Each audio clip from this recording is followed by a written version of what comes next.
Hello दोस्तों, स्वागत है आपका हमारे यूट्यूब चैनल मैक्यूजीनियस में एक बार फिर से।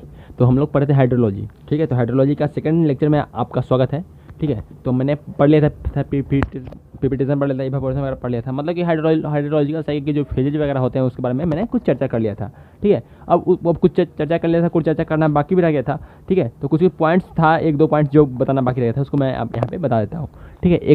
एक और फेज होता है इवेपो ट्रांसपिरेशन। क्या? इवेपो ट्रांसपिरेशन। अच्छा, इवेपो ट्रांसपिरेशन होता क्या है? नाम से पता चला, इवेपो प्लस ट्रांसपिरेशन, मतलब कि जिसमें क्या हो, इवापोरेशन भी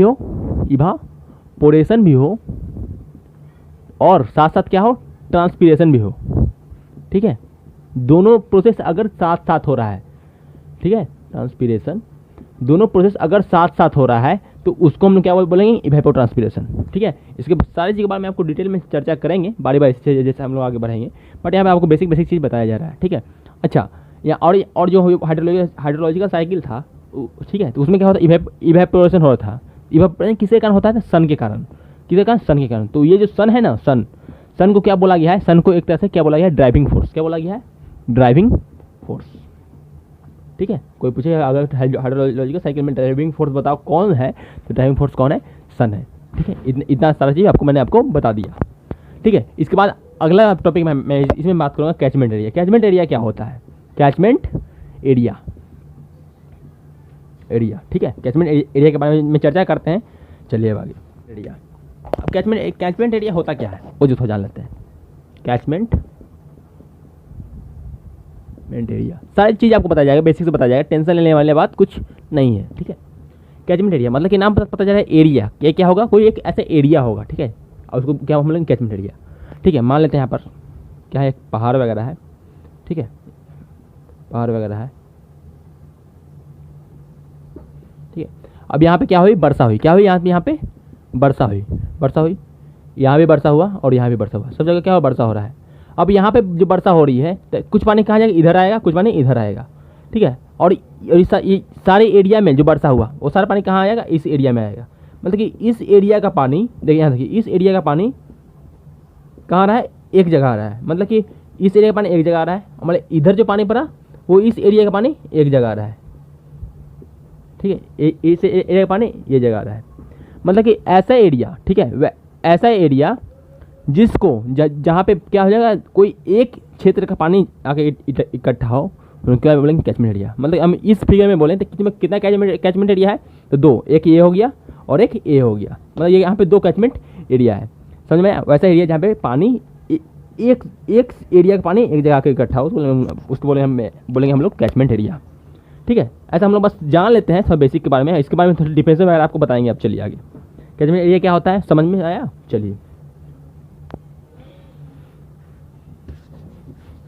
अब कैचमेंट एरिया के बाद पढ़ते हैं। कैचमेंट एरिया का थोड़ा डिफिनेशन वगैरह जानते हैं, इसको डिफाइन कैसे हम लोग करेंगे।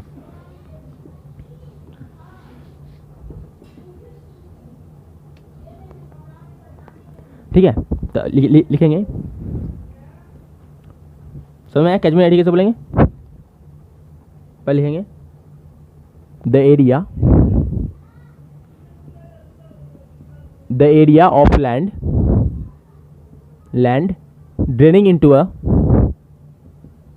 जो आपको फिगर बताया उसी से मैं इसको लिख रहा हूँ, ठीक है। जो आपको फिगर में बताया बस वही यहाँ पे लिख रहा हूँ, ड्रेनिंग इनटू अ स्टेट और रिवर, स्ट्रेन और river, draining into a strain और रिवर, ठीक है, at a particular location, at a वही पार्टिकुलर लोकेशन में, पार्टिकुलर लोकेशन, ठीक है, पार्टिकुलर लोकेशन, ठीक है। ये समझ में आया, जिसको हम लोग क्या बोलेंगे, नोन एज कैचमेंट एरिया, ठीक है। कैचमेंट एरिया आपको समझ में आया, कैचमेंट एरिया क्या होता है, ठीक है। और ठीक है, इसका नाम कैचमेंट एरिया है, इसका एक और नाम है, क्या है, वाटर शेड।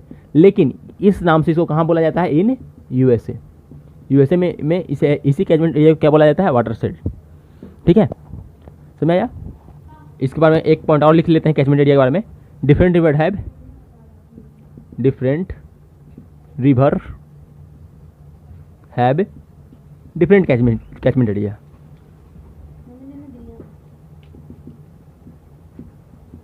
कैचमेंट एरिया, ठीक है। चलिए इतना बताएं। एक पॉइंट और देखिए क्या लिखे हैं। अ कैचमेंट एरिया, लगभग सेम पॉइंट है बट थोड़ा सा देख लीजिए। A catchment area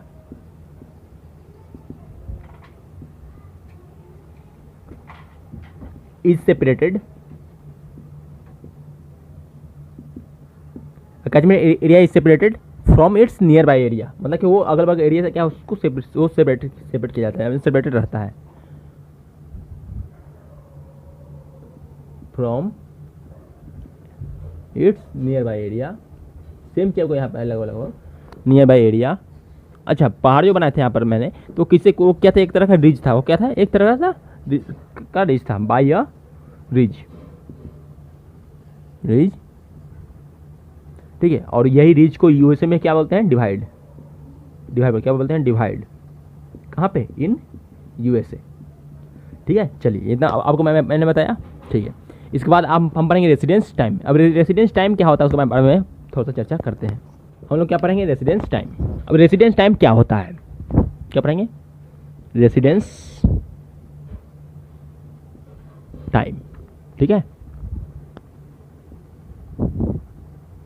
residence time किसको बोलेंगे, तो ऐसा एवरेज टाइम, ठीक है, जो वाटर मॉलिक्यूल, ऐसा एवरेज टाइम किसी फेज में वाटर मॉलिक्यूल एक फेज से दूसरे फेज में चला जाए, ठीक है। उसके बाद लिख लेते हैं, उसके बाद आपको समझ में आएगा, ठीक है। एवरेज टाइम क्या, एवरेज टाइम, एवरेज का शॉर्ट लिखा है ABG. Average time taken by the क्या, वाटर मॉलिक्यूल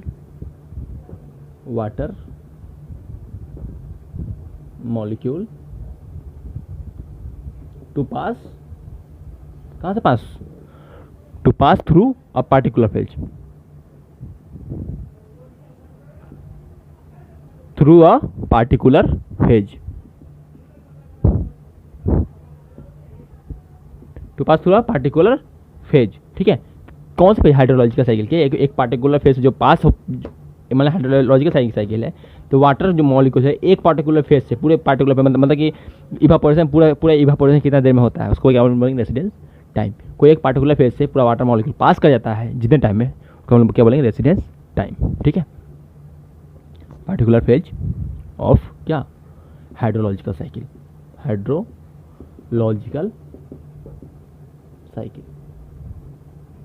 ठीक है। हाइड्रोलॉजिकल साइकिल को बोलते हैं, ठीक है। इसका फॉर्मूला भी है, residence time equal to residence time equal to, मैं क्या बोल सकता हूँ, volume of water in a particular phase, volume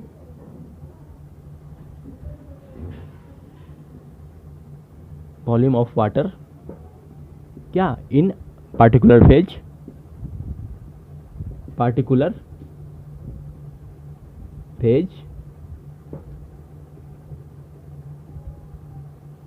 divided by क्या, average flow rate in that phase, average flow rate in that phase,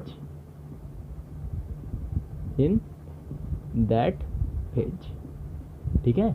चलिए ये आपको बताया रेसिडेंस टाइम के बारे में, ठीक है। इसके बाद हम लोग को एक और पढ़ना है, वर्ल्ड वाटर बैलेंस। क्या पढ़ना है, वर्ल्ड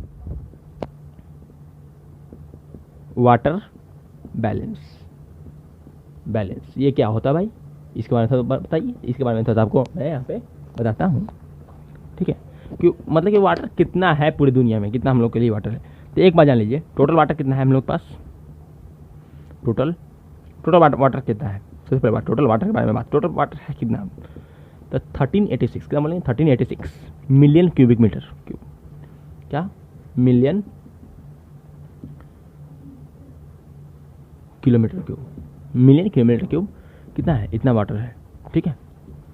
जिसमें से क्या है, इसमें से क्या है, 96.1% क्या है, ओशियन है। 96.5% क्या है, ओशियन में चला जाता है, क्या कहा चला जाता है, ओशियन, क्या, ओशियन। 96.5% क्या है, ओशियन, ठीक है। और इसका 1% मात्र जो है, कितना पानी, मात्र 1% क्या, कहाँ पे पानी है, लैंड पे, water on water on land, ठीक है। 1% पानी कहाँ पे, लैंड पे। जो तो जितना हम लोग पास लैंड पे है वो कितना है, यह था है जितना हम लोग पास लैंड पे है वो कितना पानी है, ये हम यहाँ पे चर्चा करते हैं, ठीक है। कितना हम लोग का पानी यूज के लिए है, लैंड पर कितना है, फिर हम लोग का यूज का पानी कितना है, वो हम यहाँ पे डिवाइड करके आपको दिखाते हैं। कितना 1386 टोटल, कितना 1386 क्या है, मिलियन क्यूब किलोमीटर क्यूब, ठीक है। चलिए इसमें 97.5% क्या था, 97.5% का कोई यूज नहीं, नो यूज। जिसका जो यूज में आएगा वो कितना आएगा, मात्र 2.5%। कितना है, 2.5%। अगर इसको देखा जाए किलोमीटर मिलियन क्यूब में, तो मात्र 35 मिलियन किलोमीटर क्यूब पानी जो है जो यूज में आएगा, ठीक है। इतना तो आएगा यूज में। अब इसमें भी डिवाइड कर दिया गया है। इसमें क्या डिवाइड किया गया है, कुछ पानी है कि आइस में है, आइस में कन्वर्ट, तो आइस को तो हम पी नहीं सकते हैं। कितना 24.5 मिलियन किलोमीटर क्यूब क्या है, पानी आइस में है। तो ये तो पीने के योग है नहीं। पीने को ये है कितना, मात्र 10.6, मात्र कितना 10.6 मिलियन किलोमीटर क्यूब पानी जो है बस पीने के लायक है। क्या है, फ्रेश वाटर है, जो कि ड्रिंक के लिए है, इन लिक्विड फॉर्म। फ्रेश लिख देते हैं यहाँ पर, fresh and in liquid form,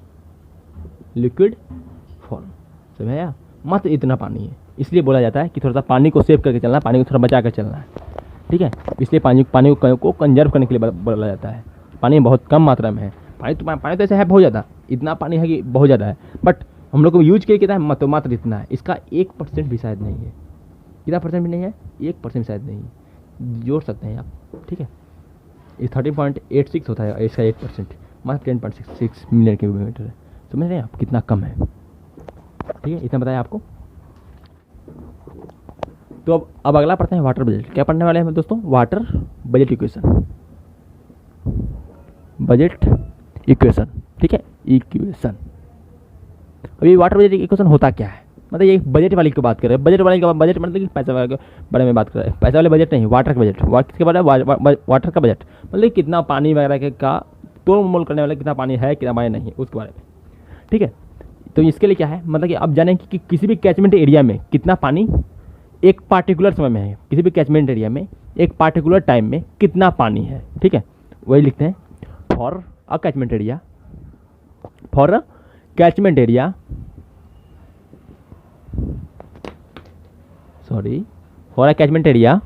at any time t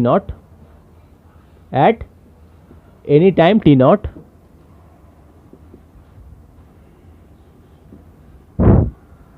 या फिर डेल्टा टी कर देते हैं, डेल्टा टी। शिवानी आओ, तेज कर आवाज।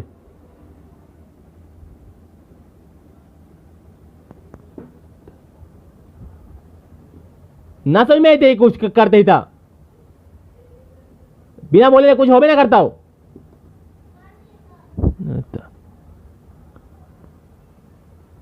क्या लिखे, for any catchment area at any time delta T, ठीक है।